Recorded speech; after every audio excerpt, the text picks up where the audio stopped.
Ya, kita mulai. Bismillahirrahmanirrahim. Assalamualaikum warahmatullahi wabarakatuh. Sekarang untuk perancangan dan konstruksi mesin di kelas E ya. Di kelas E. Kemudian sekarang adalah pertemuan pertama. Kita akan mulai dengan pertemuan pertama menjelaskan tentang kontrak perkuliahan, kita penilaian apa saja, kemudian nanti lanjut terkait dengan problem atau market needed. Kemudian, sebentar.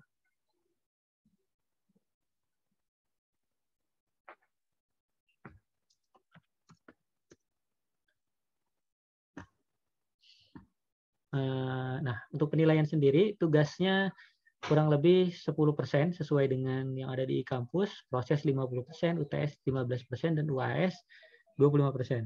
Untuk tugas, kurang lebih 1-2 tugas nanti akan diberikan, kemudian tugas paling sama ya, dengan UTS dan UAS itu melalui Google Form pengumpulannya. Terus kemudian proses, kalau semester lalu ada presensi seluruhnya 50%, sekarang presensi 10%, ada kuis 10%, dan ada tugas besar 30%. Yang membedakan tugas besar khusus perancangan dan konstruksi mesin, biasanya saya tugas besar dalam berupa proposal program kreativitas mahasiswa ya, PKM. PKM yang 5 bidang yang berhubungan dengan perancangan dan konstruksi mesin. Kemudian presensi sama seperti yang semester sebelumnya, nanti akan ada screenshot dari saya bagi yang menyalakan kamera dan tampilannya penuh. Maksudnya tampilan penuh itu setidaknya pas foto lah, badannya terlihat, wajah terlihat, jangan sampai nanti tidak terlihat keseluruhannya. Jadi kalau misalnya lengkap terlihat, berarti poinnya 2 setiap pertemuan. Terus kemudian kalau jika tidak terlihat atau off cam, itu saya berikan nilai 1. Kalau tidak hadir, berarti nilainya 0. Berarti kalau total ada 14 pertemuan, 14 dikali 2 poin, berarti total berarti ada 28 poin untuk poin penilaian penuh. UTS dan UAS kita mengikuti jadwal perkuliahan di fakultas, itu nanti tugas pengerjaannya apakah itu berupa pilihan ganda, esai, atau online, atau luring, itu nanti akan menyesuaikan informasi selanjutnya. Kemudian untuk outline perkuliahan kita, di sini ada problem sama market needed untuk pertemuan hari ini, dan kemudian di pertemuan 8 kita ada UTS, pertemuan 16 ada UAS. Di pertemuan 15 di sini ada pengumpulan tugas besar. Tugas besar dikerjakan, boleh dapat dikerjakan mulai UTS sudah mulai bisa dikerjakan, tetapi pengumpulan terakhir adalah di minggu ke-15 perkuliahan. Jadi setelah masuk ke pertemuan 15 atau seminggu sebelum UAS itu harus sudah dikumpulkan. Nah, untuk urutan dari materinya mungkin bisa berurutan seperti ini, atau mungkin ada yang dipindah atau ditambah dari materi yang sudah ada. Jadi materi yang misalnya ada materi yang belum masuk, saya masukkan, itu kemungkinan seperti itu. Terus kemudian ini adalah salah satu urutan yang dari salah satu sumber yang saya gunakan. Sumber yang saya gunakan adalah dari Dieter Engineering Design, itu dari untuk buku yang perancangan. Terus kemudian ada yang lain, yaitu apabila ada hubungannya dengan perancangan di material, itu saya menggunakan dari William Callister. Terus kemudian ada juga menggunakan material selection and design, itu juga dari Michael Ashby. Juga kalau misalnya tentang otomotif, perancangan otomotif, komponen otomotif, saya menggunakan dari Geoffrey Bothroyd, dan yang berbahasa Indonesia menggunakan buku dari Pak Taufik Rohim. Nah, urutannya seperti ini, kurang lebih kita sekarang ada terkait membahas tentang yang pertama, yaitu define problem, yaitu problem statement. Kemudian problem statement yang kita lakukan di sini adalah terkait dengan human needs.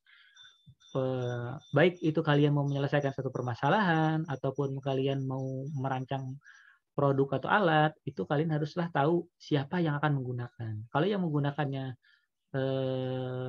manusia, berarti manusia itu ada individu atau kelompok. Nah, kalau misalnya yang kita gunakannya adalah satu kelompok, kelompoknya untuk keperluan apa? Individunya itu keperluan apa?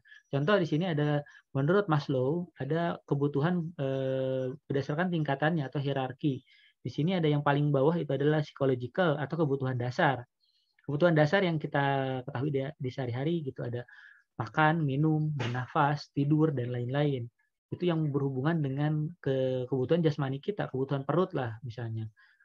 Nah, hampir semua orang pasti ada kebutuhan untuk kebutuhan dasar. Tidak mungkin semua orang tidak makan, tidak mungkin tidak minum, tidak mungkin tidak tidur. Nah, pasti semuanya butuh untuk kebutuhan dasar. Jadi kebutuhan paling dasar itu semua kalangan itu pasti membutuhkan. Makin atas berarti makin jarang atau makin sedikit orangnya. Kalau kebutuhan tingkatannya juga semakin berbeda. Terus kemudian ada safety, itu adalah saat kebutuhan dasar sudah terpenuhi, berarti ada safety atau keamanan kita untuk merawat atau mempertahankan dari kebutuhan dasar itu. Contoh, misalnya kita makan, bagaimana memastikan makanan kita itu bergizi, makanan kita itu higienis. Kalau misalnya minuman, bagaimana minuman itu kita bersih atau tidak, tidur kita cukup atau tidak. Nah itu, makanya dari jasmani biasanya safety-nya itu berupa dia merawat kesehatannya, makanannya sudah bergizi, terus misalnya kalau misalnya tidur berarti bagaimana kualitas tidurnya, apakah tempat tidurnya harus khusus atau tidak, gitu. Atau misalnya dia tidur di tempat tinggalnya rumahnya harus bagaimana, gitu. Yang selanjutnya ada tentang tingkatan yang selanjutnya. Pada saat kebutuhan dasar terpenuhi, manusia memunculkan kebutuhan keamanannya, keamanan tubuh, keamanan properti, keamanan yang lain. Terus kemudian ada namanya love atau belonging atau rasa untuk memiliki satu sama lain, sesama individu. Nah, individu yang dimaksud adalah individu untuk saling misalnya mencintai atau saling kesetia kawanan, solidaritas atau misalnya hubungan antara sama teman. Pada saat kita terpenuhi kebutuhan dasar kita, makan kita terpenuhi, kita olahraga cukup, tidur enak. Nah, ternyata masih ada teman-teman kita misalnya yang kurang makan atau misalnya uang jajannya habis. Nah, kadang-kadang ada rasa solidaritas di antara kita. Kita makan berbagi makanan atau dalam bentuk sedekah atau misalnya kita ngasih kepada sesama. Itu yang kebutuhan manusia itu kebutuhan untuk menjalin hubungan antar individu sehingga memunculkan interaksi. Pada saat hubungan antar individu itu terjalin, muncul yang namanya esteem atau dia keinginan manusia atau kebutuhan manusia untuk diakui oleh orang lain atau untuk mengakui orang lain karena sudah ada hubungan kan sama individu. Hubungan dengan antar orang lain tersebutlah yang memberikan manusia untuk kebutuhan bagaimana saya untuk diakui orang lain. Oh, berarti saya harus berprestasi. Bagaimana untuk diakui orang lain supaya lebih baik. Oh, berarti saya harus bekerja keras. Saya harus belajar dengan tekun. Nah, itu. Di situ yang membuat adalah untuk diakui oleh orang lain sehingga untuk achievement di sana ada mencapai sesuatu hal. Baik itu misalnya mau IPK-nya tinggi, IPK-nya 4, jadi lulusan terbaik, apakah juara lomba, dan lain-lain. Itu esteem. Nah, setelah dia merasa diakui, sudah diakui, dan lain-lain, dia sudah terpenuhi, muncullah yang paling tinggi, yaitu hubungan antara manusia dengan diri dia sendiri atau dengan Tuhannya, yaitu bagaimana dia membahas tentang self-actualization atau aktualisasi diri, bagi diri dia sendiri atau bagi kepercayaannya. Misalnya yang morality, dia sudah menjalin, dia sudah di respect oleh orang lain. Nah, dia mulai memunculkan bagaimana untuk menjaga respect itu. Berarti dia morality-nya, saya harus menjaga integritas, saya harus menjaga kejujuran. Itu adalah bentuk dari aktualisasi dirinya mereka. Nah, itu terus kemudian bagaimana bentuk aktualisasi yang lain adalah misalnya dia nazar atau keinginan yang kuat. Misalnya, oh saya harus bekerja keras, saya harus belajar dengan tekun supaya supaya nanti kalau misalnya saya sudah dapat IPK 4, saya harus bekerja di perusahaan Pertamina misalnya. Atau saya harus bekerja jadi PNS. Nah, itu adalah mengaktualisasi diri dia sendiri, janji kepada diri dia sendiri, komitmen kepada diri dia sendiri. Nah, kemudian pada saat hubungannya apa? Hubungannya apa sih human need ini dengan kebutuhan dari perancangan dan konstruksi mesin? Nah, kebutuhan dari konstruksi mesin ini, contoh kebutuhan dasar. Pada saat kalian mau membuat satu alat, alatnya apa dulu?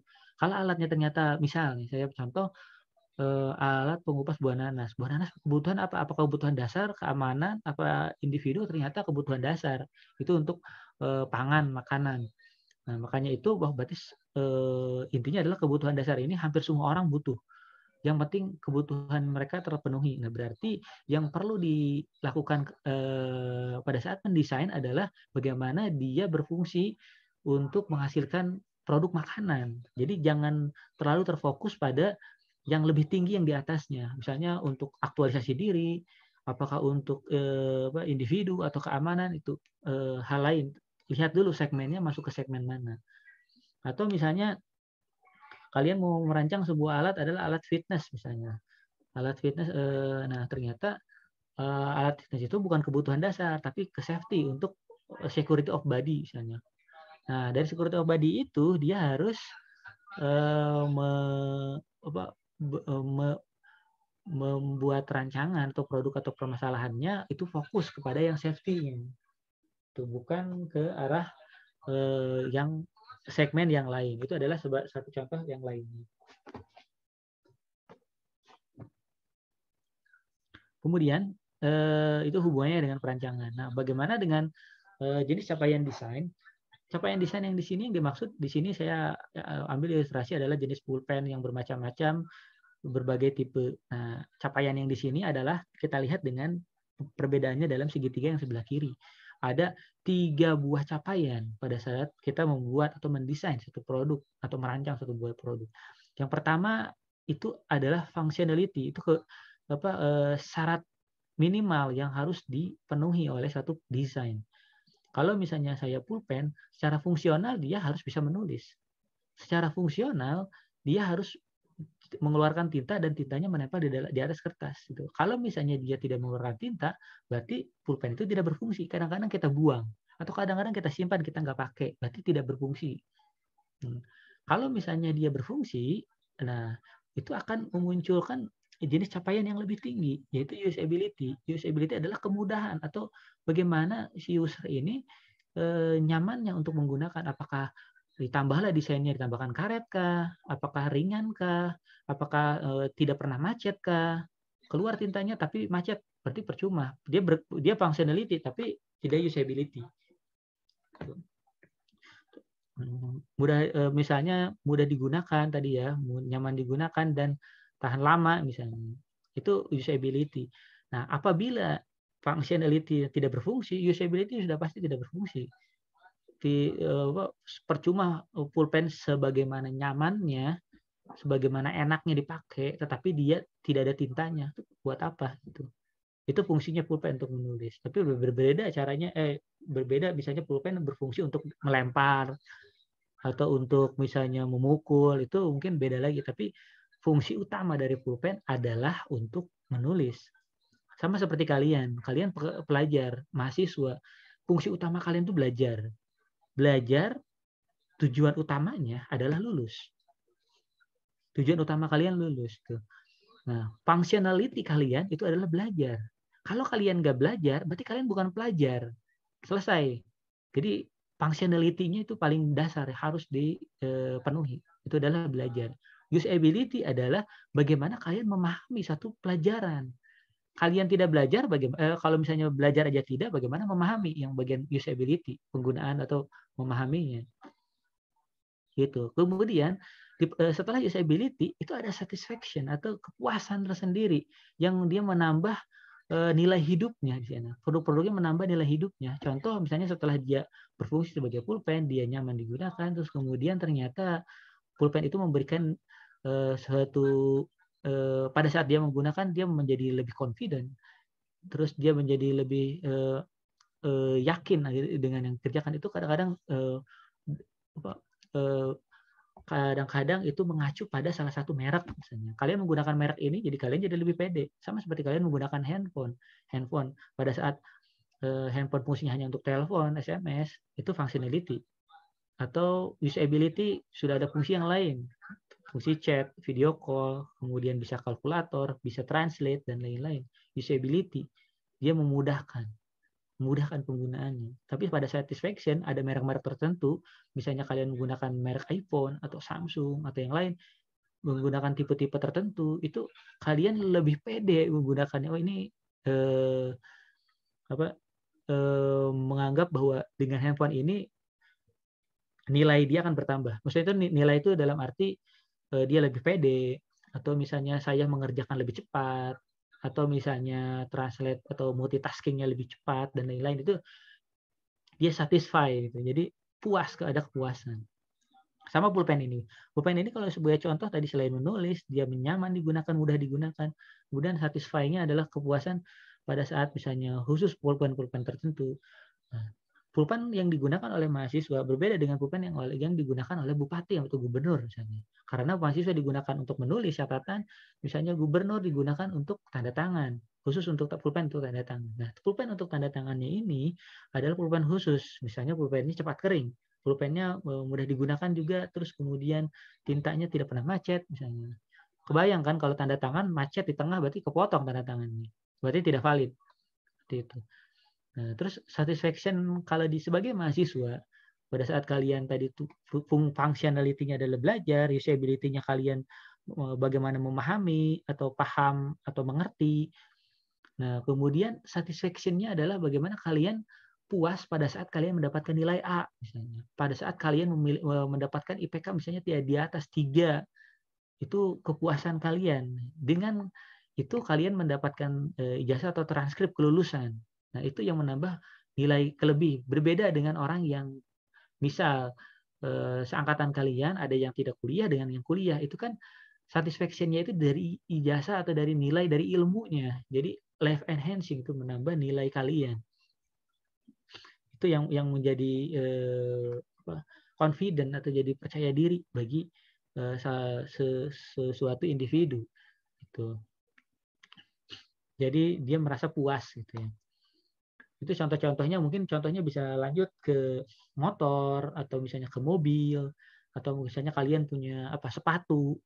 Nah, itu bisa kalian definisikan apakah produk saya ini saya butuh secara functionality, usability, atau saya sudah sampai ke satisfaction atau satisfy.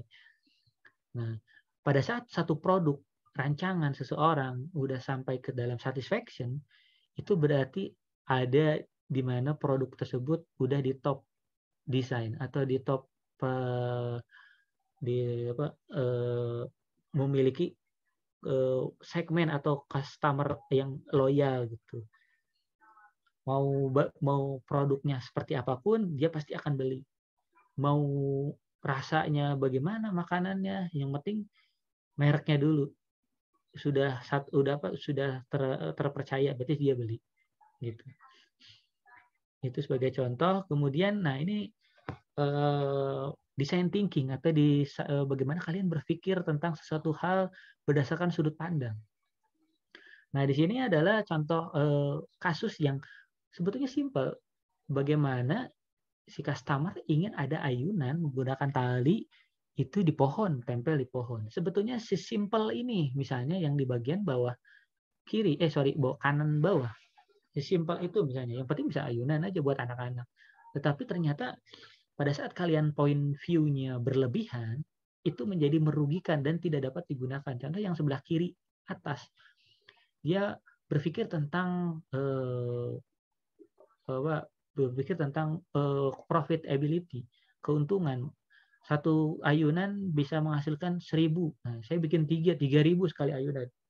Padahal akhirnya kan dipakai satu aja sulit, dia terlalu tinggi karena tidak masuk akal. Dan yang 2 sisanya jadi tidak berguna. Untuk apa? Kan jadi tidak berguna.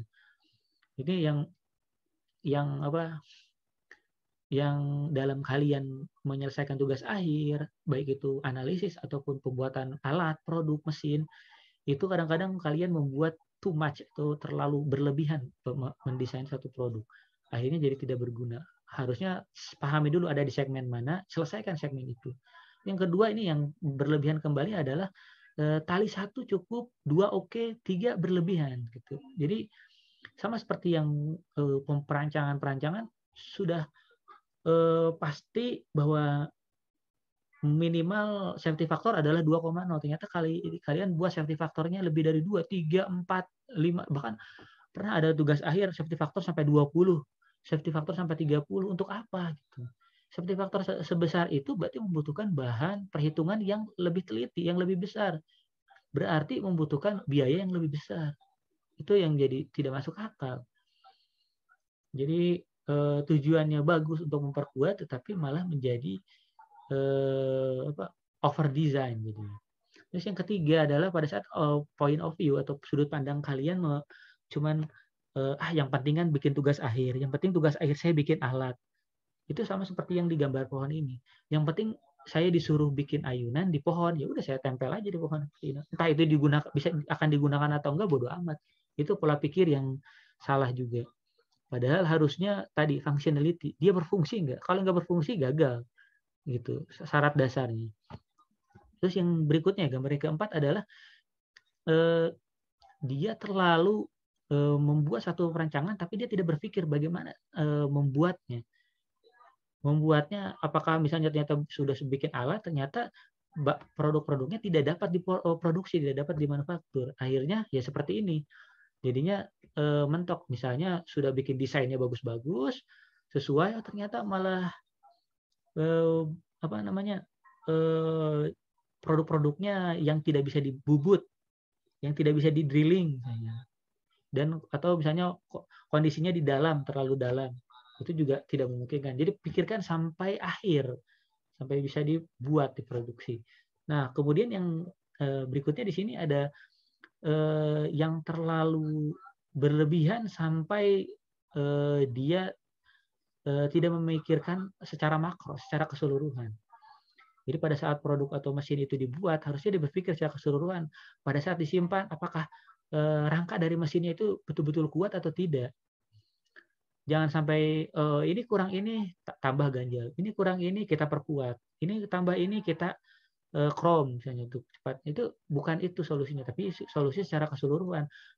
Kalau misalnya saya membuat bahan ini dari baja karbon rendah, apa yang akan terjadi? Efeknya apa?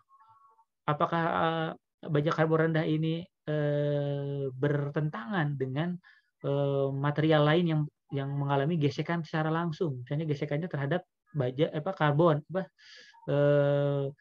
baja tahan karat misalnya menggunakan mengandung krom. Apakah bertentangan atau tidak? Ini point of view pada saat kalian menilai satu permasalahan atau menilai satu permasalahan maupun membuat satu alat atau produk. Jadi harus point of view-nya adalah point of view terhadap customer yang menggunakan, bukan point of view dari yang membuat.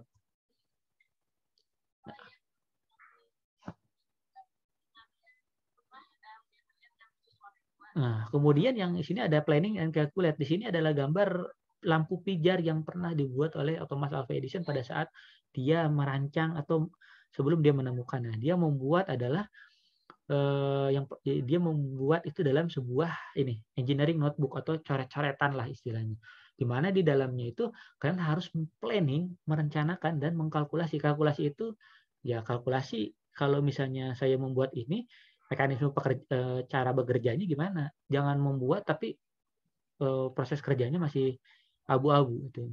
Coba di sini dilihat misalnya di sini ada sumber dayanya 200 watt, kemudian di sini dia tambahin ada resistornya berapa ohm, terus kemudian nanti di sini ada lampu kaca yang tertutup dan lain-lain. Sama seperti kalian dalam studi saya tujuannya untuk IPK 4. IPK 4 ini bagaimana? Rencanakan untuk pekerjaannya gimana? Untuk belajarnya gimana? Sekeras apa harus belajarnya? Terus kalkulasi itu sehari harus belajar berapa jam, terus kemudian saya harus mengerjakan mengerjakan tugas gimana cepat dan lain-lain. Ini salah satunya. Terus kemudian pada saat kalian mengerjakan ada permasalahan tugas akhir atau merancang dan lain-lain, kalian harus pahami di sini adalah design problem, adalah masalah yang kalian tuju itu termasuk kategori yang mana. Di sini setidaknya ada 6 jenis masalah yang berhubungan dengan mechanical design. Di sini ada selection. Selection itu pemilihan, baik pemilihan desainnya, bentuknya, orientasi, pemilihan warna, atau misalnya pemilihan dari jenis materialnya, kekuatannya, dan lain-lain, itu selection. Berarti kalian masuk ke kategori ini. Berarti kalian fokus ke selection, pemilihannya, bagaimana memilih yang terbaik. Jangan terlalu abu-abu malah menyelesaikan yang lain. Itu. Pada saat konfigurasi, kalian hubungan antara bagaimana permasalahan desain yang terkait dengan hubungan antar komponen. Misalnya tadi antar gear, sprocket dengan rantai. Ini konfigurasi gimana? Apakah saya harus orientasinya harus begini, terus kemudian harus apa aja yang perlu diatur untuk satu sama lainnya dengan satu produknya. Terus yang masalah yang lainnya, parametric design adalah bagaimana untuk mengatur parametrik atau parameter-parameter proses. Misalnya tadi, kalau misalnya saya menaikkan kecepatan putar pada mesin bubut, terus feedingnya juga, tapi feedingnya saya tetap, itu yang terjadi apa? Apakah kasar akan menjadi halus dan lain-lain gimana? Atau saya harus menaikkan saat ini setiap kecepatan potong nambah 1, ini nambah 2, apa seperti itu? Itu permasalahan itu. Berarti fokus ke sini. Terus ke original design adalah fokus ke desain-desain yang original, yang unik, yang asli ya. Kalau yang varian adalah bagaimana kalian membuat variasi-variasi dari produk yang sudah ada. Kalau yang original berarti buat produk yang belum pernah ada. Kalau varian yang sudah ada, kalian kembangkan apa yang menjadi nilai lebih dari produk itu. Terus kemudian ada conceptual design dan product design. Adalah bagaimana kalian mengkonsepkan satu produk di mana di dalamnya kalian buat secara detail, terus kalian dari 2 dimensi, 3 dimensi, ke simulasi dan lain-lain, ini lebih ke konsep dan produk desainnya. Jadi pahami kalian termasuk ke dalam kategori mana, selesaikan berdasarkan potongan kuenya. Jangan selection tapi menyelesaikan variasi, nggak masuk akal. Nah, terus kemudian yang berikutnya adalah mengidentifikasi kebutuhan. Kebutuhan setiap orang itu beda-beda tergantung dari kondisi, situasi dan kondisi. Contoh pada saat pesawat, kalau kita lihat pesawat di sini ada yang menggunakan jet engine di bagian belakang dan menggunakan propeller atau baling-baling. Nah, tujuannya mereka berbeda. Kalau yang jet berarti dia pasti lebih cepat. Yang baling-baling lebih lambat. Yang jet jarak tempuhnya jauh berarti. Karena dia semakin cepat berarti jauh juga jarak tempuh. Kalau yang ini jarak tempuh pendek. Nah, berarti karena jarak tempuh pendek, berarti yang baling-baling bisa digunakan untuk pulau. Antar pulau kecil, pindah-pindah, itu cocok. Yang ini berarti karena jarak jauh ya jangan. Antar pulau yang dekat nggak untuk apa gitu. Terus karena dia membutuhkan kecepatan yang tinggi, yang jet, berarti dia membutuhkan landasan pacu yang panjang. Berarti sebelum dia take off, itu sebelum dia terbang, dia harus punya landasan yang panjang. Nah, berbeda dengan yang propeller, dia tidak membutuhkan landasan yang panjang. Berarti cocok untuk daerah pedalaman yang memiliki landasan yang pendek. Itu perbedaannya. Jadi bukan berarti pesawat sama saja. Jadi tergantung dari kebutuhan dari customer-nya. Jadi kalau customer-nya untuk perpindahan pendek, ya berarti dia naik pakai ini. Kalau untuk yang jarak jauh ke negara lain, misalnya ke USA, Eropa, berarti menggunakan yang jet. Pakai yang ini bisa, tapi tidak efisien karena lambat tadi. Itu contohnya. Jadi tergantung customer-nya. Nah, atau yang mitra atau objek tujuannya. Nah, di sini ada yang terkait dengan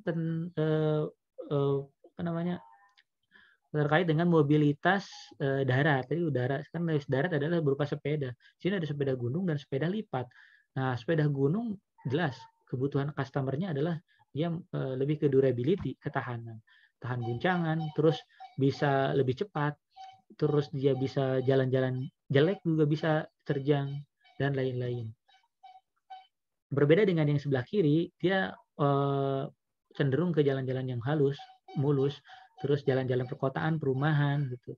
Dan ada keuntungannya yang ini bisa dilipat, bisa masuk ke dalam mobil bagasi bagian belakang misalnya. Nah, itu yang biasa digunakan ke beberapa golongan yang lebih menyukai mobilitas santai, tapi bisa dia bawa kemana-mana. Itu ya perbedaannya. Terus kebutuhan dari yang berikutnya adalah di sini ada mesin CNC. CNC milling enggak di sini. CNC milling yang di saat ini itu kan dia mengalami kenaikan kebutuhan. Dulu 2 aksis, kemudian 3 aksis, 4 aksis, 5 aksis, 6 aksis, itu sesuai dengan customer kebutuhannya. Seperti apa. Nah, di sini ada yang contoh dari misalnya pematung yang saat dulu proses patung akan lama, dia bisa menggunakan mesin CNC milling menjadi lebih cepat misalnya. Itu adalah tergantung dari kebutuhan. Slide berikutnya ini terkait tentang apa itu perbedaannya invention dan innovation. Invention itu penemuan baru, seperti yang dilakukan oleh Alexander Graham Bell menemukan telepon. Tapi berbeda dengan inovasi yang dilakukan oleh Steve Jobs. Teleponnya sudah ada, telepon seluler sudah ada, tapi dia melakukan inovasi. Inovasi yang membuat dia bersaing dengan yang lain. Nah, di sini ada keterangan, invention di sini tidak membutuhkan kepemimpinan atau diikuti oleh technical innovation atau inovasi-inovasi yang teknis bersifat engineering. Yang penting dia ada ide, inovasi cukup. Nah, contoh yang ban di sini. Dulu dia nggak pusing, yang penting bentuknya bulat, bisa memutarkan sebuah gerobak. Yang penting ini roda. Begitu juga dengan sepeda, bentuknya bebas mau sebagaimana itu. Nah, tetapi berbeda dengan inovasi. Inovasi itu harus memiliki economic sense atau dia peka terhadap ekonomi dan yang pasti itu first commercial transaction. Jadi bagaimana dia untuk menjual ke orang lain. Orang lain akan suka nggak sih? Nah, makanya dia membuat misalnya satu handphone atau cellphone, iPhone, dia membuat ini untuk digunakan kalangan bawah, ini untuk kalangan menengah, ini untuk kalangan atas. Nah, hampir semua produk semuanya membuat beberapa segmen dari produk-produknya adalah untuk itu, untuk memuaskan customer-nya. Enggak semua orang butuh high tech, enggak semua orang butuh yang begitu canggih gitu. Atau ada seseorang yang membutuhkan ini terlalu lambat bagi saya butuhkan yang lebih cepat. Itu aja juga. Hal itu inovasi-inovasi yang dilakukan seperti yang dilakukan pada roda, perubahan bentuk roda, menyesuaikan. Sampai yang sekarang bentuknya karet, ada yang bentuk lagi bentuknya bukan karet, sekarang udah flatless, tidak akan bocor dan lain-lain. Terus inovasi-inovasi dari sepeda juga sama. Yang dulunya makin besar roda depannya, makin sedikit mengayuhnya. Nah, sekarang berbeda. Sekarang adalah bisa diatur gearnya. Gear 1, 2, 3, 4, 5, 6 itu diatur. Berbeda dengan yang sebelumnya. Ya, itulah yang dinamakan inovasi. Lalu pada saat invention sudah dibuat, inovasi sudah berjalan. Nah, bagaimana dengan perusahaan-perusahaan yang tidak melakukan inovasi? Perusahaan-perusahaan yang tidak melakukan inovasi akan mengalami yang dinamakan era disrupsi. Dia akan tergerus oleh zaman. Jadi keharusan dalam melakukan inovasi pada setiap produk. Contoh misalnya Nokia. Nokia dulu adidaya sekali. Sekarang sudah tergerus oleh disrupsi karena dia tidak mengikuti inovasi-inovasi yang terbaru dari customer di pasaran. Customer di pasaran zamannya bukan zaman lagi QWERTY, lebih layar sentuh. Harusnya sudah mengikuti ke layar sentuh. Bagaimana yang dilakukan oleh Samsung dan iPhone sudah zaman ponsel lipat, dia melakukan ponsel lipat pada layar sentuh. Begitu juga dengan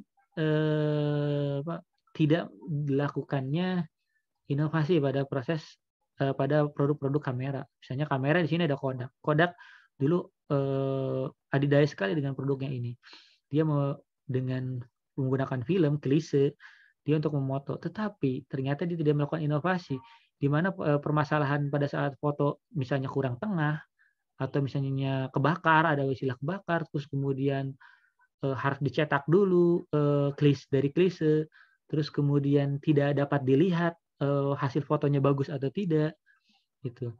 Nah, itu dia tergerus oleh kamera digital, kamera SLR, di mana di sini bisa zoom out, zoom in, bisa fokus, bisa disetting pencahayaannya, terus kemudian bisa dilihat hasilnya, bisa di zoom dan lain-lain. Ini menggerus yang sebelumnya. Yang sekarang ini jangan terlalu terlena. Itu juga pasti akan tergerus oleh yang lain. Contohnya udah mulai, misalnya kamera yang bisa langsung cetak, misalnya kamera Polaroid. Nah, bukan berarti produk yang dihasilkan sekarang itu sudah bagus, tapi harus terus dan terus berinovasi agar tidak dapat gagal oleh era disrupsi. Pada saat mencari ide, kalian mencari ide pada tugas akhir dan lain-lain, haruslah minimal 3 lah. 3 membuat desain alternatif. Jadi jangan sampai saya membuat mesin alat pengupas buah nanas. Ternyata membuat pengupas buah nanas hanya satu jenis. Terus bagaimana kita mencari itu yang terbaik? Tuh, harusnya kita buat sketsa seperti ini. Kalau yang ini keunggulannya ini, kelemahannya ini. Kalau menggunakan pitching mesin, menggunakan kekurangannya ini, keunggulannya ini. Nah, contohnya yang di sini. Di sini adalah bagaimana untuk mengover atau menembakkan bola. Itu dia menjadi 3 jenis alternatif. Ada yang ditendang, ada yang dipitching, ditembak, ada yang slingshot menggunakan misalnya ketapel. Ini adalah satu contoh alternatif dari desain-desain yang sudah ada gambaran. Jadi alat pengupas buah nanas misalnya berpikir bagaimana cara mengupasnya, buat berbagai mekanisme alternatif desain, bukan hanya dari satu saja. Oke, mungkin itu saja dari saya untuk pertemuan 1, tidak terlalu lama. Ada pertanyaan, silakan saya tutup.